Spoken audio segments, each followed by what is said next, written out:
অসম চৰকাৰৰ সিগনেচাৰ প্ৰকল্প উত্তৰণ আঁচনিৰ অধীনত 2024 চনতে নিৰ্মাণ কাৰ্য সম্পূৰ্ণ হোৱা হাজো ষ্টেডিয়ামখন আজি কুপতি খেলাৰ বাবে অনুপযোগী হৈ আছে। বিসংগতিৰ মাজতে ঠিকাদাৰে ষ্টেডিয়ামখন নিৰ্মাণ কৰিলে ঠিকেই, কিন্তু ষ্টেডিয়ামটো সম্পূৰ্ণ হোৱাৰ পিছতো বিগত 2টা বছৰে কোনো ধৰণৰ খেল অনুষ্ঠিত কৰিব পৰা নাই। ষ্টেডিয়ামৰ বিসংগতি হৈ থকা আৰু খেলৰ বাবে উপযোগী কৰাৰ আহ্বানেৰে অসম চৰকাৰৰ মুখ্যমন্ত্ৰী ডক্টৰ হিমন্ত বিশ্ব শৰ্মাক অৱগত কৰাৰ উদ্দেশ্যৰে স্থানীয় সচেতন যুৱক এজনে এক পত্ৰ যোগে গোটেই বিষয়টো চৰকাৰৰ দৃষ্টিগোচৰ কৰে। এই পত্ৰ লাভ কৰি মুখ্যমন্ত্ৰী ডক্টৰ হিমন্ত বিশ্ব শৰ্মাই ততালিকে সমস্ত বিষয়টোৰ এক সৰজমিন তদন্ত কৰিবলৈ কামৰূপ জিলা ক্ৰীড়া বিভাগৰ এটি দলে হাজো ক্ৰীড়া সন্থাৰ বিষয়ববীয়াৰ উপস্থিতিত এক সৰজমিন তদন্ত কৰি অতি সোনকালে খেলপথাৰখন খেলৰ বাবে উপযোগী হ'ব বুলি আশ্বাস দিয়ে।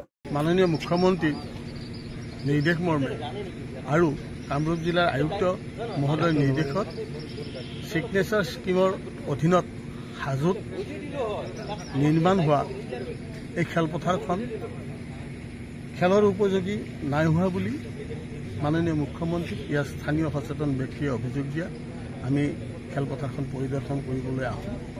খেলপথাৰখনত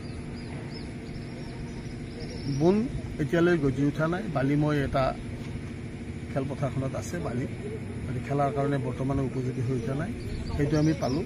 খেলপথাৰৰ চাৰিওফালে যিটো ফেন্সিং দিছে আৰু চাৰিওফালৰ যিটো ৱাকিং জোন আমি কৰাৰ ব্যৱস্থা আছে সেইটো অলপ হেৰি কৰিব পাৰিম বুলি আমি আশা ৰাখিছোঁ। আৰু কম দিনৰ ভিতৰত আমি মাননীয় জিলা আয়ুক্ত মহোদয়ক আমি প্ৰতিবেদন দিম এই খেলপথাৰখন উপযোগী কৰিবৰ কাৰণে। তেখেতে মাননীয় মুখ্যমন্ত্ৰীক এই বিষয়ে অৱগত কৰিব। প্ৰায় 5 বছৰ ধৰি হাজোৰ যিসকল উঠি অহা খেলুৱৈ আছে সেই খেলুৱৈসকলে হাজোৰ যিখন আমাৰ মুখ্য খেলপথাৰ আছিল হাজো উচ্চতৰ মাধ্যমিক বিদ্যালয় খেলপথাৰ, তাতে এখন ষ্টেডিয়াম নিৰ্মাণ কৰা হৈছিল। এই ষ্টেডিয়ামখনৰ নিৰ্মাণ সম্পূৰ্ণ হৈ উঠিছে যদিও আমাৰ যিসকল খেলুৱৈ আছে খেলুৱৈসকলৰ বাবে এতিয়াও খেলৰ উপযোগী হৈ উঠা নাই, যাৰ পৰিপ্ৰেক্ষিতত আমাৰ হাজোৰ এগৰাকী ক্ৰীড়া সচেতন ব্যক্তি তেখেতে মুখ্যমন্ত্ৰী মহোদয়ক এখন পত্ৰযোগে অনুৰোধ জনাইছিল যে হাজোৰ যিখন নৱনিৰ্মিত ষ্টেডিয়াম সেই ষ্টেডিয়ামখনত ল'ৰা ছোৱালীখিনিয়ে বা আমাৰ যিসকল ইয়াৰ স্থানীয় খেলুৱৈ আছে খেলুৱৈসকলে ইয়াতে খেলিবলৈ পৰ্যাপ্ত সুবিধা লাভ কৰা নাই বা এই পৰ্যন্তলৈ খেলপথাৰত প্ৰৱেশ কৰি তেওঁলোকে কোনো ধৰণৰ অনুশীলন চলাব পৰা নাই। তাৰ বাবে নীলকান্ত দাসে এখন মুখ্যমন্ত্ৰীলৈ পত্ৰ প্ৰেৰণ কৰিছিল আৰু এই পত্ৰৰ ভিত্তিত আজি কামৰূপ জিলা আয়ুক্তৰ তৰফৰ পৰা এক জিলা পৰ্যায়ৰ যি ক্ৰীড়া সংগঠক আছে বা কামৰূপ জিলা ক্ৰীড়া বিষয়াৰ কাৰ্যালয়ৰ তৰফৰ পৰা আজি এই খেলপথাৰখন কেনেদৰে ইয়াতে আছে তেওঁলোকে বুজ লোৱাৰ অৰ্থে আহিছে। আৰু আমি দাবী কৰিছোঁ মুখ্যমন্ত্ৰী মহোদয় অতি সোনকালে আমাৰ হাজোৰ খেলুৱৈসকলক যাতে এই খেলপথাৰখনত খেলিব পৰা হয় আৰু খেলৰ জৰিয়তেও যাতে জগত জিনিব পাৰি। মুখ্যমন্ত্ৰী মহোদয় খেলৰ ক্ষেত্ৰত যথেষ্ট আগ্ৰহ আমি দেখা পাইছোঁ। আমি আশা কৰিছোঁ যে হাজোৰ খেলুৱৈসকল আগবাঢ়ি যোৱাৰ ক্ষেত্ৰত অতি সোনকালে আমাৰ সেই খেলপথাৰখন খেলৰ বাবে উপযোগী কৰিবলৈ আমি মুখ্যমন্ত্ৰী মহোদয়ক কাতৰ অনুৰোধ জনাইছোঁ।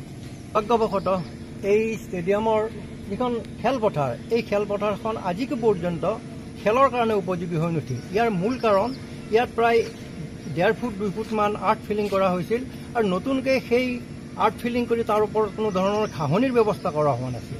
এইটো এটা সাধাৰণ কাম আছিল, 10-15 হাজাৰ টকাত এই কামটো হৈ গ'ল হয়, কিন্তু কণ্ট্ৰাক্টৰজনে এই কামটো আধৰুৱাকৈ থৈ তেওঁ গুচি গ'ল আৰু যাৰ ফলত আপোনালোকে দেখিব বিভিন্ন ঠাইত অকল বালিহে, তাত ঘাঁহ নাই। ঘাঁহ নোহোৱা এখন খেলপথাৰত কেনেকৈ খেলিব ছাত্ৰ ছাত্ৰীয়ে? গতিকে আমাক অনতিপলমে এই ব্যৱস্থাখিনি যাতে কৰি দিয়ে। হাজোৰ পৰা কমলাকান্ত দাসৰ ৰিপৰ্ট, অসম আদিত্য।